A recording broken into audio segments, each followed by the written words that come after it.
The group that we represent is a transsexual support group. We're trying to get the message out about what it means to be transgendered or transsexual, and try to help educate the public, and at the same time cover a lot of the issues that affect the gay, lesbian, bisexual, and transgender community. Well, what is a transsexual? That's what my... Sure. Okay. You want to take this?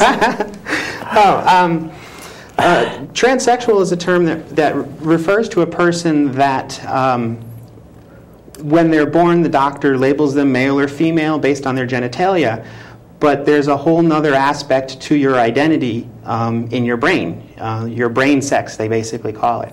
Right. During the fetal development, hormones wash over the fetus. You can actually develop a female brain in a male body, or a male brain in a female body. And you don't realize that the mistake's been made until kids start to grow up and can express what's in their head, express what's in their heart. And especially when people start hitting puberty and sexuality starts to come into play, that's when it becomes very acute.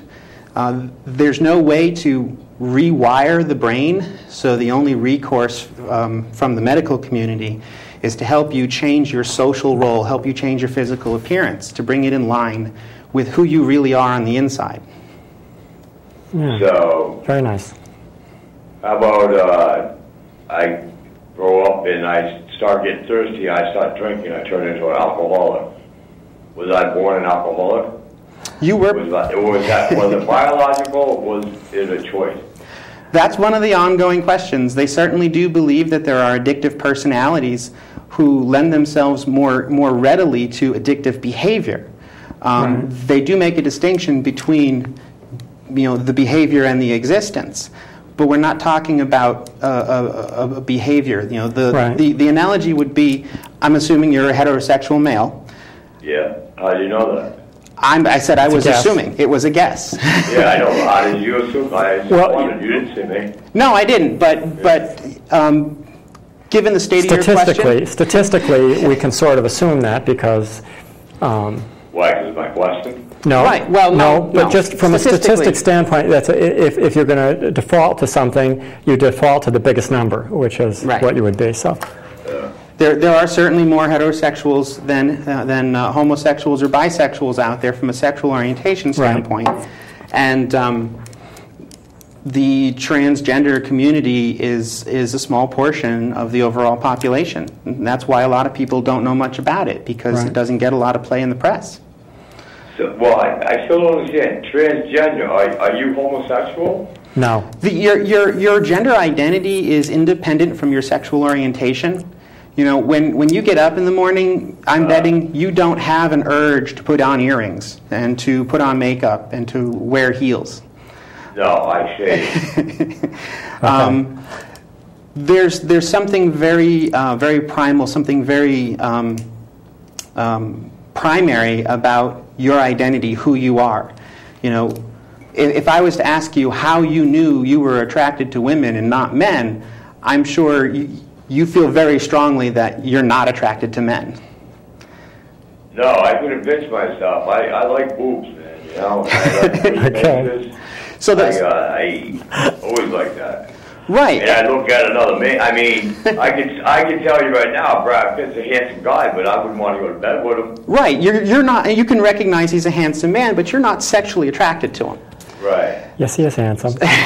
So, I mean, the question is, how do you know why do you know that you're not attracted to men? I'm assuming you haven't experimented and found out, no, I don't actually like that. There's something... I'd rather not.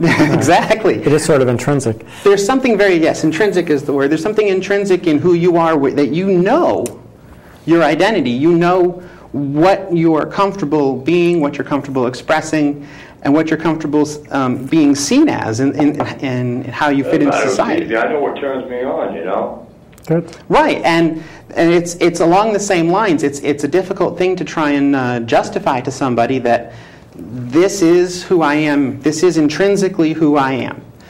It's not a matter of acting a particular way or looking a particular way.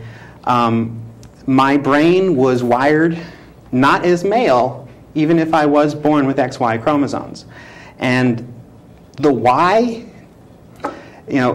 it's as easy to answer as why you're attracted to women and not men. There's something very intrinsic. Because the question I noticed myself, I grew up with guys that were beat up at high school. Yeah, sure. Now they're cops and they have guns. Now they're retiring. I'm older, but I've noticed the way they treated people afterwards. Yeah. They're very angry, That certainly, and as a matter of fact, just 2 days ago, WNPR did a wonderful story, a wonderful radio show I didn't get to hear that yet, on LGBT bullying in schools.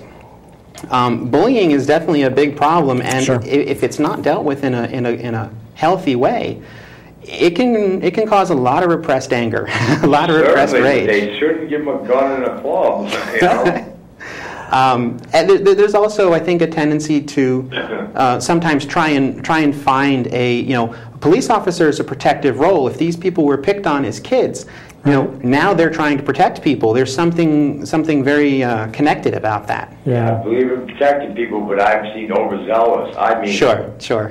And I see that it's their inner anger coming out of all things that happened years ago.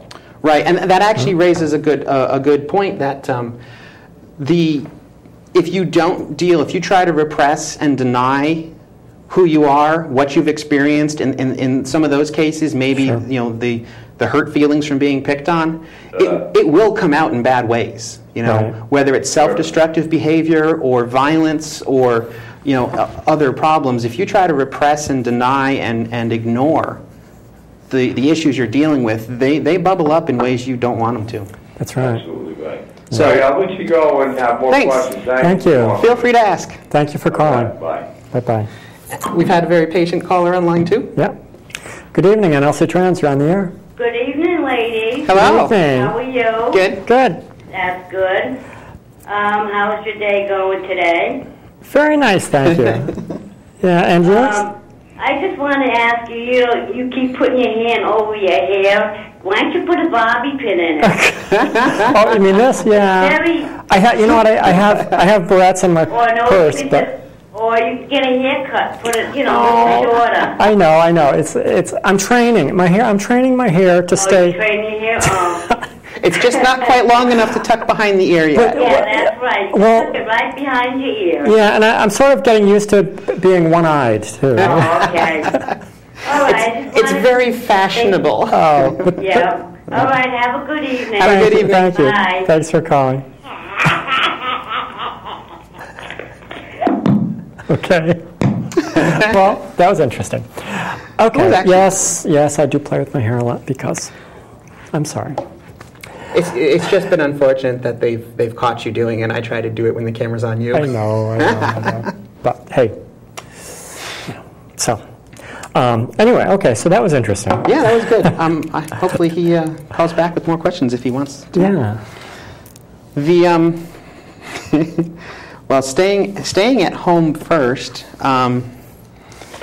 One of the other big things that this week, and it's not really a big thing for folks that have paid close attention, but Dick Cheney's been in the news a lot lately. Yeah, I saw the Dick Cheney thing. I'm thinking, oh God.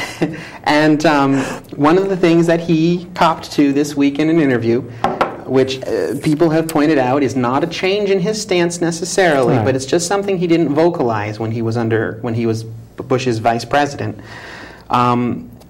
Dick Cheney supports marriage equality. Of course, most folks know that he has a lesbian daughter. They say, former Vice President Dick Cheney, the man whose conservative credentials are unmatched and who presently commands more airspace than any Republican on the national stage, took a vocal stand in support of marriage equality Monday at the National Press Club for Gerald R. Ford Foundation Journalism Awards. He says, I think that freedom means